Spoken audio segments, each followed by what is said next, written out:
came in and she said she wanted her head shaved. The hairdresser refused, so she literally grabbed the hair clipper and started doing it herself. Bradley, did she say why? I mean, did she offer any information? They asked why she wanted to shave her head, and she said, "I don't want anyone touching me. I'm tired of everybody touching me." Another employee there told Us Magazine she wasn't making sense at all, and you could tell she's not in a good place at all, and that she's totally freaking out. Information. Leslie? Certainly is a different look for Britney Spears, Mark and Michelle. With me now is Emily Wynn Hughes. Emily, you were inside the tattoo parlor when Britney arrived and got her tattoo, and you asked her why she shaved her head. What did she say? She basically just said that she was tired of having things plugged into it and she didn't want anybody to touch her, tired of people touching her, that sort of thing. It seemed like she was kind of sick of it all, whatever it all is. What would you describe her mood as being? She seemed very distraught and disturbed. She was very scatterbrained and wasn't really answering many questions.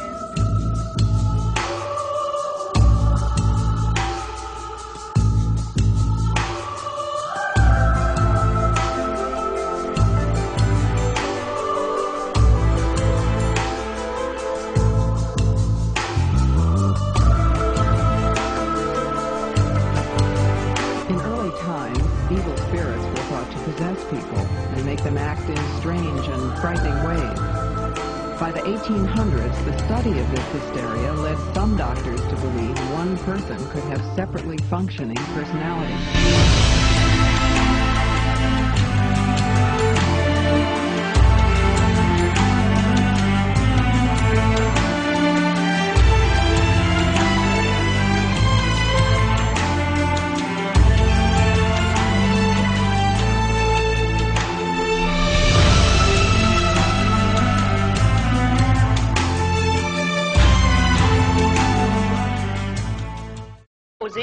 Oh seht, ich komme viel zu spät.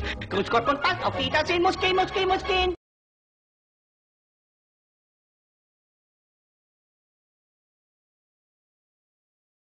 Actually, being here where it's not done at all, I have this sort of white rabbit with a ticking clock where I need to kind of have an imaginary friend that sometimes. I don't know, let me see if I close my eyes and take it.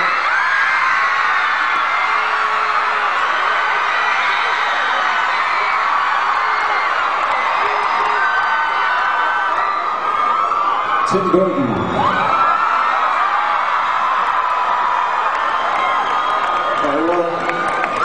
Johnny's probably one of the only people who can't really enjoy 3D, can you really? You can't really see in 3D. You'll have to take our word for it. So, all right, well, sorry.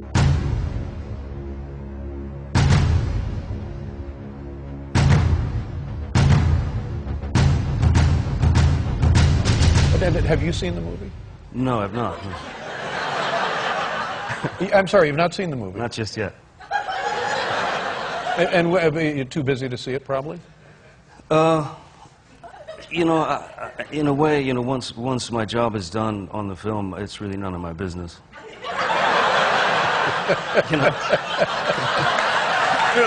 Really none of your business. Yeah.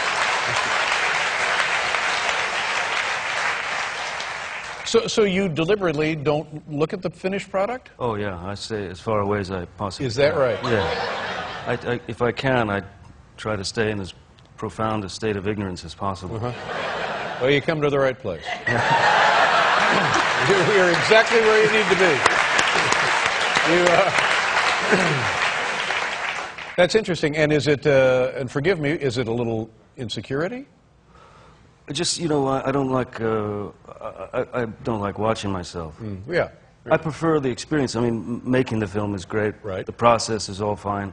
But then he's up there. Then he's up there.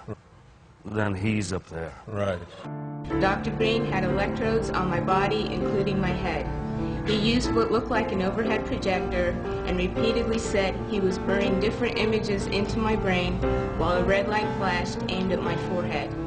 In between each sequence, he used electric shock on my body and told me to go deeper and deeper, while repeating each image would go deeper into my brain, and I would do whatever he told me to do. I felt drugged because he had given me a shot before he started the procedure. When it was over, he gave me another shot. The next thing I remember, I was with my grandparents again in Tucson, Arizona. I was 4 years old. You can see from this experiment that Dr. Green used trauma, drugs, post-hypnotic suggestion, and more trauma in an effort to gain total control of my mind. He used me in radiation experiments both for the purposes of determining the effects of radiation on various parts of my body and to terrorize me as an additional trauma in the mind control experiments. I believe it is by the grace of God that I am still alive. These horrible experiments have profoundly affected my life. I developed multiple personality disorder because Dr. Green's goal was to split my mind into as many parts as possible so he could control me totally. He failed, but I've had to endure years of constant physical, mental, and emotional pain, even to this day.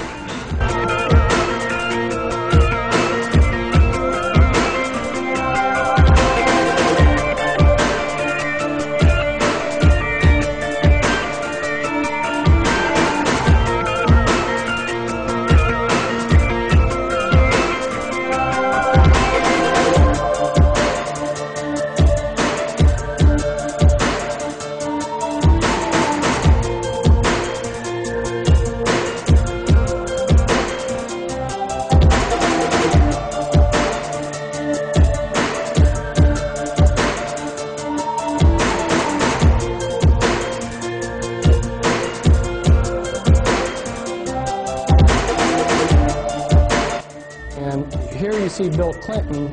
This is a hypnotic induction for a mind-controlled slave. He hypnotically inducts them.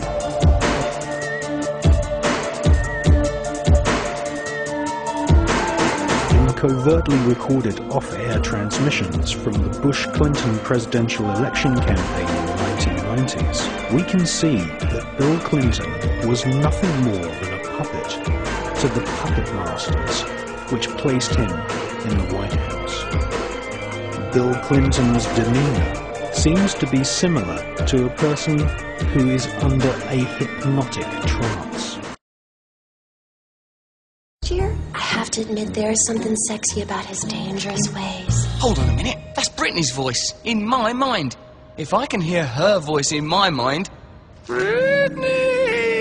This is the voice of your mind! Go to Russell's hotel room and abandon yourself! Give yourself to him, Britney! Sleep with Russell! Sleep with him, damn you!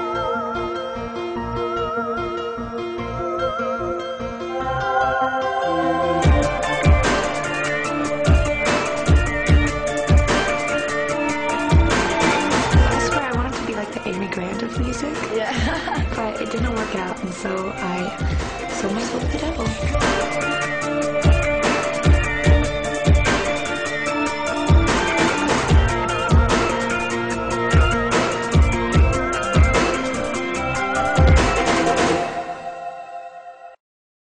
Something big is coming.